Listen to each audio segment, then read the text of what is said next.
Hello, this is Kristen. Welcome to my bathroom in Brooklyn. I'm about to go out on a date with a gal.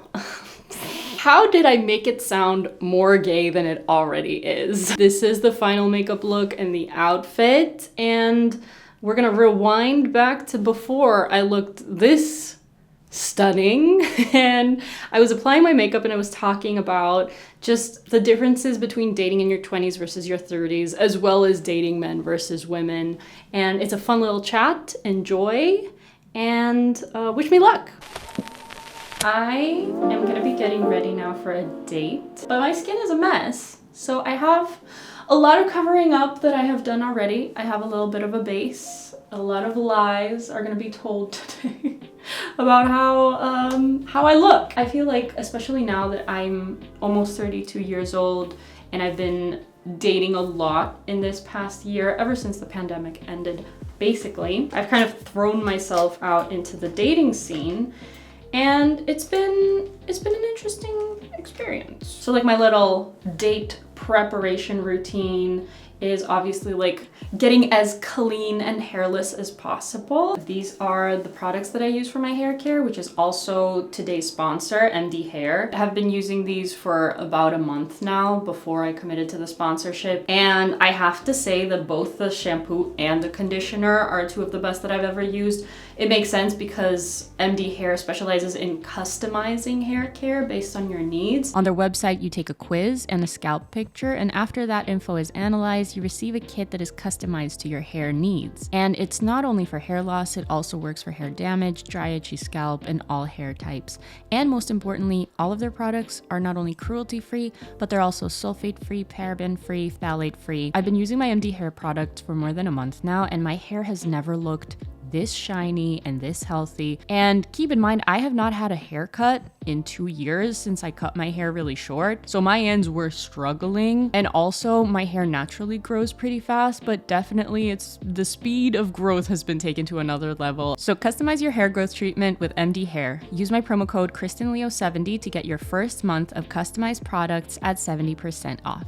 For me, my hair is like one of the features on me that I feel like gives me a lot of confidence, and it's hard for me to find products for my hair that I'm happy with. I have very difficult hair, so I found something that works and I'm gonna stick to it.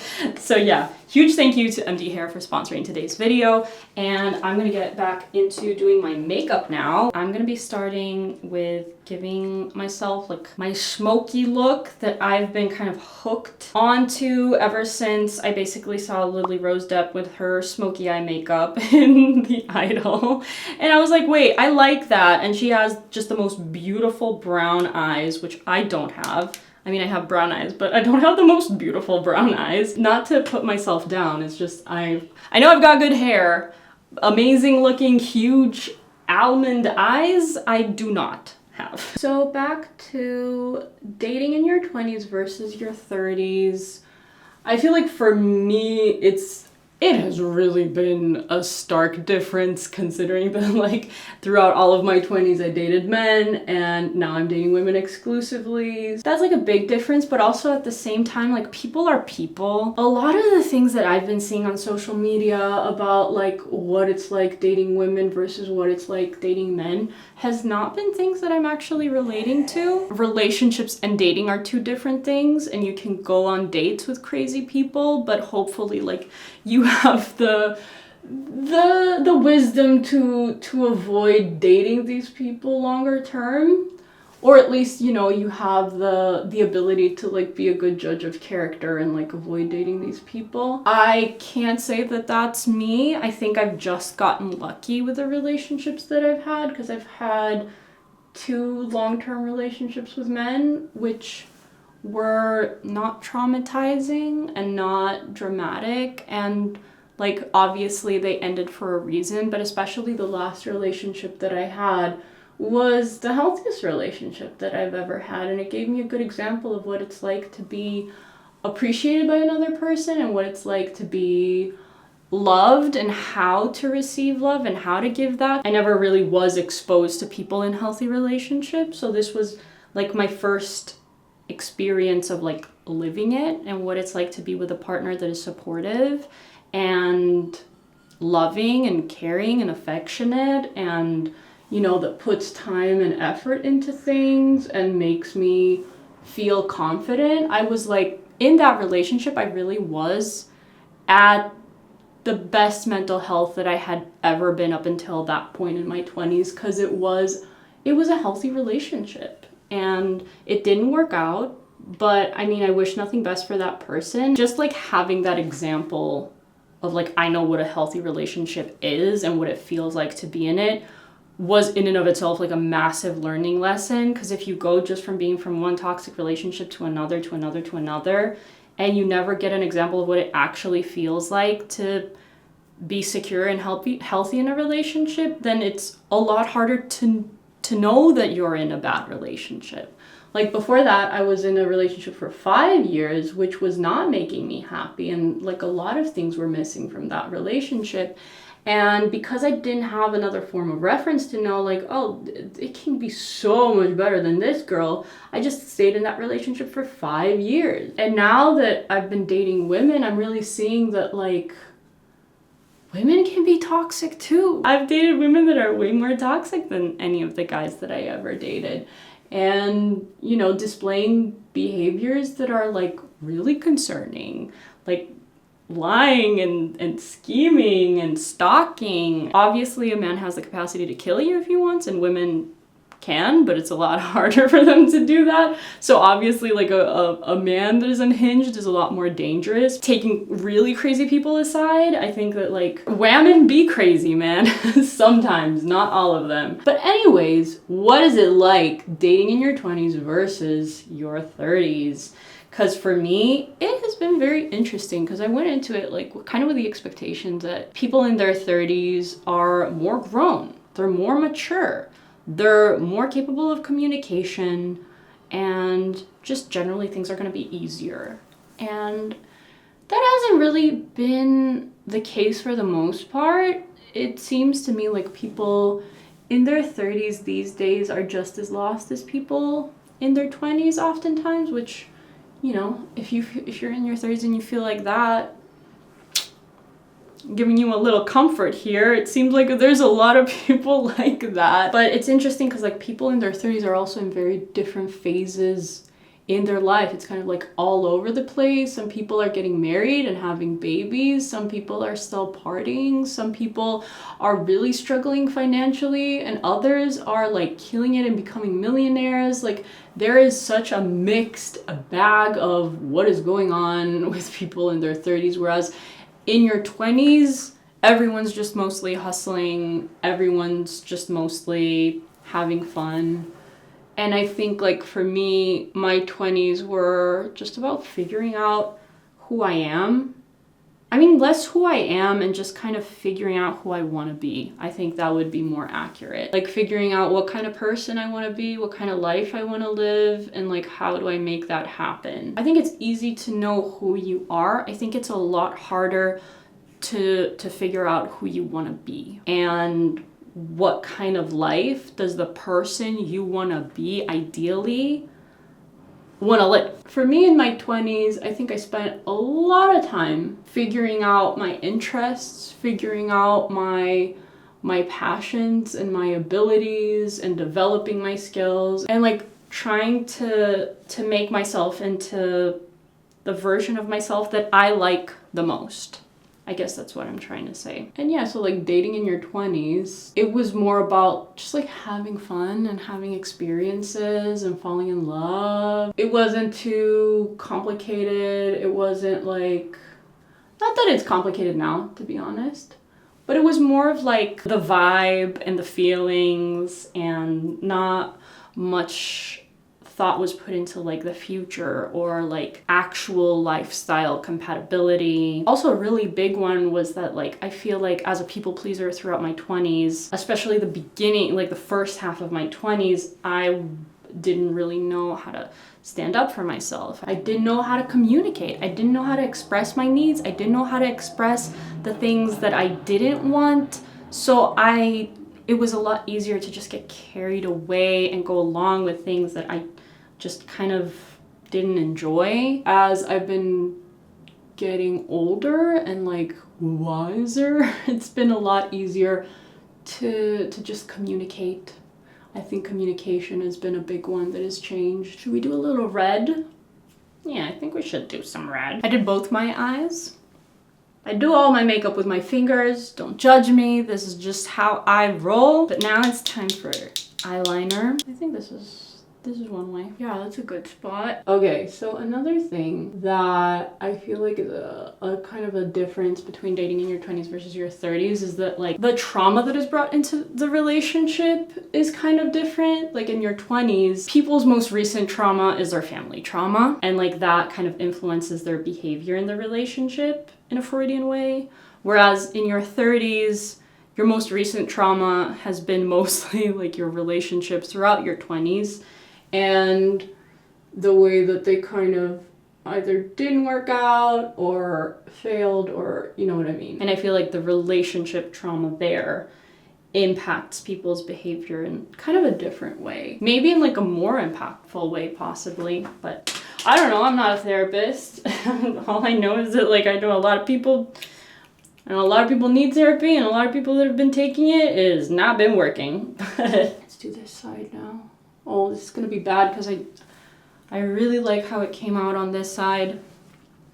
So the bar is high for this one. I think a lot of the ways that the family trauma manifests itself in relationships in your 20s is kind of like mommy issues, daddy issues, the patriarchy if you're dating men, where like I think a very common thing these days is a lot of men being like, yeah, feminism, like I support feminism, but like actually have not processed all the ways in which like the patriarchy has impacted me and the way that I view women. And I think a lot of men are like very quick to like jump on the boat and be like, yeah, I root for women, I support women.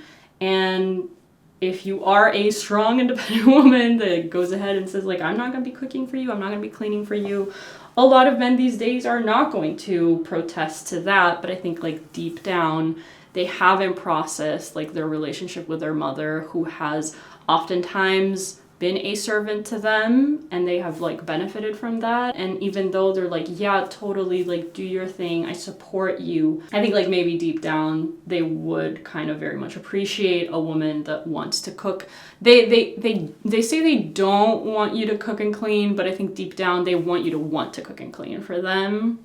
That's kind of the vibe that I've gotten, because a lot of people, like their words don't really match their actions, and it's like, yes, you do support your independent girlfriend that is not putting herself in the kitchen to cook and clean for you, but you will immediately jump at the opportunity of like making your mom do that stuff for you.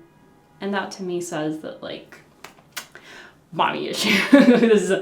And like viewing women kind of as servants, and it starts with a mother, but also it's the mother's responsibility as well to like not baby their sons. And most mothers baby their sons, like they're part of the problem. And like obviously like the patriarchy has kind of put them in the position where, oh my god, I'm going on such a tangent now. But I don't know, we all need to do better. But yeah, for people in their 30s, let's do mascara, I feel like their issues are more like commitment issues from previous relationships, avoidant issues that manifest from previous relationships, insecurities as well. That's what I've been noticing. And I'm seeing that in me as well. I feel like one of the last relationships that I've had now has created like for me a few like issues in the sense of like trusting people. I've always been a very trusting person, and I believe people when they say stuff to me. I've never been someone to question someone's honesty. Why is this so clumpy? What is happening? One of my closest friends in primary school was a mythomaniac. That would theoretically cause me to be very mistrusting of people. It never really happened. I always took people at face value when they told me stuff. I always believed people. Look at what is happening. It's been more of a struggle now to trust people and to believe the stuff that they say. Like I was dating a person that openly admitted to love bombing me. They were like, oh yeah, I guess I have a tendency to do that. All of the nice things that really boosted my confidence and made me think that like, wow, I am worthy of love. Now I'm being told that like it was all a lie and just like a form of manipulation or like whatever she got out of it. I hope she got it. Why is it so clumpy? $30 for this Too Faced Better Than Sex mascara, and I can tell you that this is not better than sex. Another thing that has been interesting for me is that like I expected people in their 30s to be a lot more mature, and I'm seeing that that's not really the case. Like sure, some people are, but for the most part, people in their 30s are still like people in their 20s. And maybe that's a good thing, like we're all staying younger for longer, but I definitely feel like I have been a kid, and in the last 2 years, I like really feel it in me that I am no longer a kid. I am no longer immature. I truly feel like I became an adult, I guess, after the pandemic. And even though like I have so many things that I need to sort out and so many things that I haven't figured out yet, I do feel like for the first time I have the maturity level now to really like process things in an adult way, in a grown-up way. I don't know how to describe it, but I feel like I can take on a lot more responsibilities now, and I can take on bigger problems, and like I'm in a state where I'm like very capable of taking care of myself, whereas before like I didn't know how to do that. I didn't know how to like take care of my mental health. I didn't know how to take care of my body, and now it feels like I just know myself so much better and like have a lot more confidence in taking care of myself and also like take care of another person, which is one of the reasons why like now I'm really looking for kind of I'm looking for my lifelong partner, which is not something that I was like really confident in like admitting in myself before. Now I'm like, yeah, I feel like very capable of bringing joy into the life of another person. I have most of my shit figured out, which I'm really happy about. I would like to find another person that is like this and like bring joy into their life, and hopefully like, not hopefully, I'm looking for another person that can do that for me as well. Like I'm not looking for anything more than what I can offer. And another really interesting thing is that I think that this really is the first time in my life where I truly recognize my value and I see what I have been bringing in relationships. I don't know, I've been appreciating myself. I've been like, I don't know, liking myself a bit more. Anyone that gets to date me is pretty lucky, and I'm not saying this in like a narcissistic way, but more in like I really worked on myself, and I have like a lot of love. I have a lot of love to give, and I have a very positive attitude on life. I know how to have fun. I feel like I've given myself a pretty happy life, and I feel like anyone that I get to share this life with is pretty lucky. Is that a bad thing to say? I don't know. It's weird. The internet these days is a weird place. As a woman, anything that I say now is taken out of context. If you compliment yourself too much, then you're a narcissist. If you don't compliment yourself at all, then you're a bad role model for other women, so I don't know.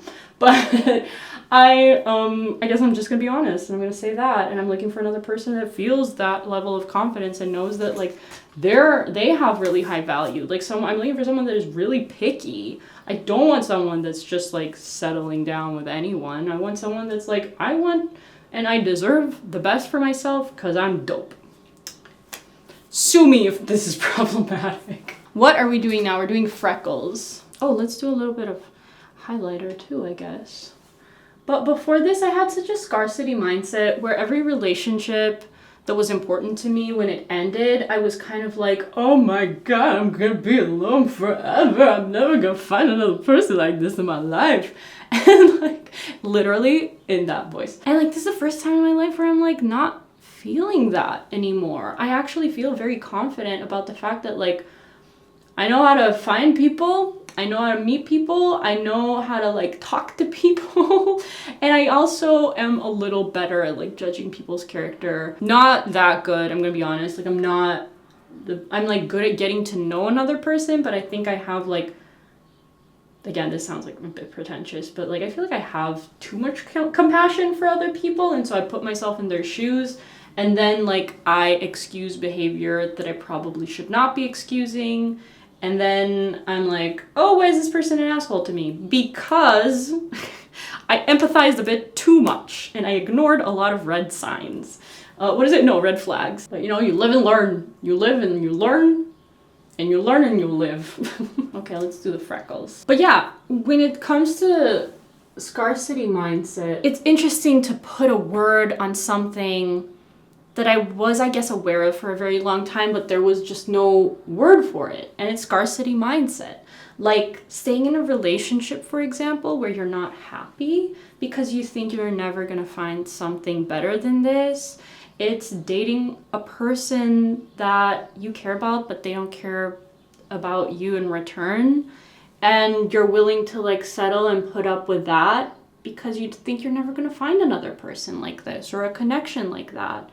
And my gosh, that is like, I feel like the biggest lesson from my 20s to learn to like walk away and to have more confidence in the fact that like I'm gonna find someone. Like we're dating now, we're gonna figure out if we're like a good match and if our lifestyles and like our personalities fit. And if not, then okay, good. We learned this, we like went through this, and it sucks to break up and it hurts like a bitch, but like this is the right thing to do. Break up and move on. Like don't invest time in things that you've been trying to fix and have repetitively failed to fix. Like the more time you're putting into fixing an unfixable situation, the more you're wasting your time in the end.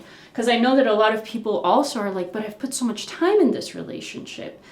I just want to keep putting more time in this relationship because I don't want to like admit that all of this time was like a waste of time.